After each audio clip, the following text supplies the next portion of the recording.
Halo teman-teman, selamat datang lagi ya di channel Boruto Saga to Blue Vortex. Nah, di video ini kita akan menyajikan alur cerita Boruto berdasarkan beberapa teori ya, manga dan spekulasi. Kemudian kita susun menjadi sebuah rangkuman cerita agar kalian dapat menikmati videonya dengan seksama. Disclaimer ya, ini hanyalah teori fan fiction untuk Boruto lovers nih, karena animenya itu masih hiatus dan manganya tayang 1 bulan sekali di Manga Plus. Jadi mari kita lanjutkan alur ceritanya. By the way sob, karena ini berkelanjutan biar nggak miss ya, tonton video kita sebelumnya ini ya.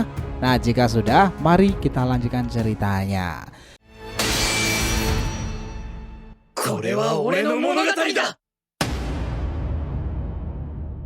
Boruto episode 297 bagian ke-8 itu adalah Himawari Byakugan. Pertarungan sebelumnya terjadi antara Jura yang duel gila-gilaan dengan mode evolusi Borushiki itu memang tengah terdesak tuh, karena dia menggunakan teknik khas Momoshiki, Inukai Takeru no Mikoto. Sementara itu dalam scene ini kita diperlihatkan kelanjutan pertempuran pada area lain nih, tepatnya di kantor Kagito. Kita melihat di sana Bug sendiri bersama Daemon sedang melancarkan jual beli serangan. Ketegangan dan kengerian terjadi di sana itu. Suasana makin panas itu menyebabkan Bug mengubah tangannya menjadi sebuah senjata besar untuk menyerang kesatria Eida tersebut. Dia memang berhasil lolos di sana nih, tetapi serangan-serangan itu bisa dengan mudahnya dilancarkan oleh Bug sendiri. Shikamaru mulai panik karena situasinya itu sedang tak baik-baik saja. Dia memikirkan langkah yang brilian. Dia kemudian berkata, "Daemon ya, kau bisa menggila dengan teknikmu jikalau kau bisa menggiringnya keluar ruangan desa ini. Di sana Bug pasti juga akan mengarahkan semua upayanya untuk menjatuhkanmu. Tetapi kau akan diuntungkan bisa menyerang dengan power up tertinggimu." Nah, mendengar kali itu Daemon sepakat dan dia akhirnya lambat laun berhasil menggiring Bug itu keluar dari ruangan tersebut. Pertempuran makin tak bisa diprediksi sekarang ini nih. Di luar kantor itu Bug tiba-tiba dipukul Daemon dengan salah keras. Tetapi kecepatan mereka berada di sana nih. Namun plot twist terjadi. Daemon menggunakan salah satu kekuatannya, dia menyerang Bug menggilang dan memukulnya dengan keras. Menariknya tuh nakama di sini, serangan Daemon itu berhasil diminimalisir Bug sendiri loh, karena dia menggunakan temeng untuk melindungi tubuhnya dari pukulan keras itu. Daemon tersebut nampak di sini kita melihat nih sangat kesal dan marah. Sial, bagaimana cara mengalahkan makhluk keras seperti ini? Di tengah kesatrianya sangat bingung apa yang terjadi, Eida sendiri sebagai sang kakak mengawasinya dengan Senrigan miliknya itu. Eida pada akhirnya memang mencoba membantu sang adik untuk mencari celah kelemahan dari Bug itu sendiri. Tiba-tiba raut wajah dan sorot matanya itu berubah. Dia terlihat berbeda dari biasanya. Apa yang dilakukan Eida? Apakah masih ada kekuatan yang disembunyikan darinya setelah omnipotent Zenoo itu? Shikamaru mencermati hal itu, tetapi dia juga dalam keadaan panik karena semua rencana tak seperti apa yang dibayangkan. Jura tambah mengacau dan tiba-tiba saya menghubunginya melalui transmisi pikiran. Shikamaru, ini info darurat. Boruto sekarang berubah lagi menjadi sosok mode Borushikinya dan sepertinya dia kehilangan kesadaran.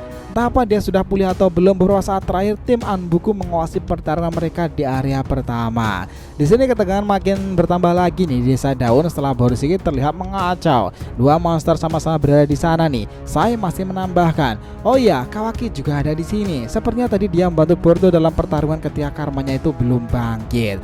Di scene berikutnya kita melihat bagaimana gerak-gerik Amado, sepertinya dia itu menghubungi seseorang. Apakah itu Sumire yang sedang berlarian tersebut? Nah, tak lama setelah kejadian itu, pertarungan di area keempat antara Konohamaru dan Matsuri masih berlangsung sengit nih. Konohamaru yang tadi mempersiapkan rencananya itu tiba-tiba menyerang Matsuri dan menghilang. Matsuri kaget dong, di mana dia? Dan tiba-tiba suara kencang dari atas tersebut, Rasengan Bams. Apakah Matsuri terluka? Enggak, dia bisa kabur. Pertarungan itu kemudian makin disadari oleh Konohamaru sendiri nih. Dia ini adalah lawan terkuat yang pernah kuhadapi sekarang.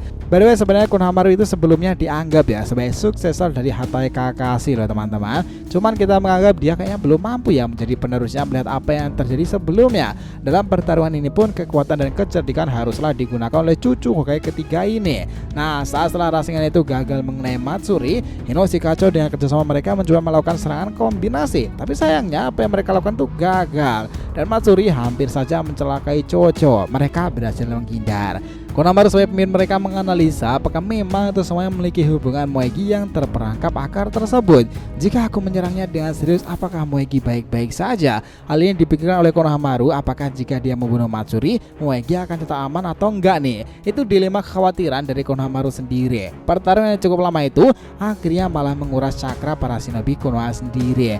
Mereka makin terdesak kelelahan dan Matsuri terlihat mencoba tiba-tiba mengeluarkan serangan teknik anehnya. Tampak ledakan itu berhasil mengenai Konohamaru sendiri yang tiba-tiba melindungi para muridnya.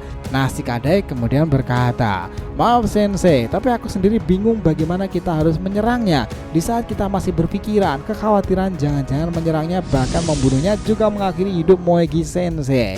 Nah, di balik perbincangan itu, tiba-tiba Matsuri itu menghilang. Konohamaru sendiri kaget. Di mana dia? Tiba-tiba ledakan tanah itu terjadi lagi. Konohamaru dan tim 10 itu terkena serangan tersebut, mereka tanpa kesakitan. Di sanalah Konohamaru yang tak bisa menghindarinya, akhirnya dia terjatuh ke tanah dan tak berdaya melawan Matsuri.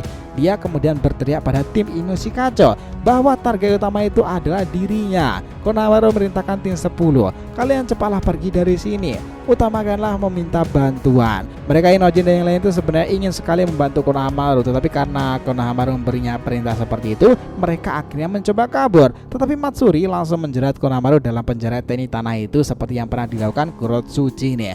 Tiba-tiba Shikadai yang berlari langsung dikejar Matsuri dengan cepatnya. Nah, beruntungnya di sini entah datang dari mana, tiba-tiba Himawari itu masuk ke area pertarungan. Dia datang kemudian menendang Matsuri dengan sebuah sepakan keras. Mereka lalu berkata, "Hima." Nah, Matsuri aja kaget nih melihat sosok yang terkesan asing baginya. Dia menatapnya dengan serius sambil berkata, "Siapa wanita ini? Auranya terkesan aneh bagiku." Ini menarik memang karena kejutan tak terduga itu membuat mereka punya waktu untuk menyelamatkan Konohamaru dari penjara Doton tadi. Shikadai lalu melakukan sesuatu nih. Sementara itu Himawari yang juga memperlihatkan Matsuri dengan seksama itu, kemudian dia berkata lagi, "Kok ini mirip seperti Sensei Moegi ya?" Matsuri kemudian berkata, "Hei wanita manis, di sini tempatnya berbahaya loh. Aku bisa melenyapkanmu." Di sana Konohamaru yang terpenjara dan mencoba Shikadai lepaskan dengan Chocho Inojin itu penasaran. Kenapa dia nggak sadar dengan kedatangan Himawari? Apakah Putri Nadem itu punya sesuatu yang menarik dalam dirinya? Bahkan Soe Gojubi aja langsung mundur sejenak setelah Himawari melakukan aksinya itu. Tapi karena Himawari lah, Konohamaru sendiri punya cukup waktu teman-teman untuk diselamatkan. Dan harapan baru sekarang ada setelah kedatangan Himawari. Masalahnya apakah mungkin di usia sekarang ini Himawari itu akan benar-benar mengalahkan Matsuri? Ya, meskipun Demon sendiri pernah mengatakan bahwa Hima itu memiliki potensi kekuatan besar yang masih tersembunyi ya. Nah, biasanya hanya orang kuatlah yang tahu seseorang punya potensi terpendam. Melihat dari kacamata Demon yang sampai kaget itu, kala itu dia bahkan berkata, "Woi, siapa kau ini? Bagaimana bisa kau punya energi sebesar ini?" Nah loh, dari perkataan Demon ini menarik kan? Apakah dengan kehadiran Hima dalam pertempuran di area keempat ini akan menjadi plot twist sendiri pada nantinya? Who knows, kita akan lihat episodenya lain waktu. So, terima kasih ya telah menonton Boruto episode 297 bagian ke-8-nya Himawari Byakugan beraksi. Jangan lupa untuk like, comment, dan subscribe channel ini ya, agar terus berkembang sehingga kita selalu antusias nih memberikan alur Boruto paling menggelora. Tentunya di channel fans teori favorit kalian, Saga to Blue Vortex. Oke, have a nice day nakama, see you next time, and salam shinobi.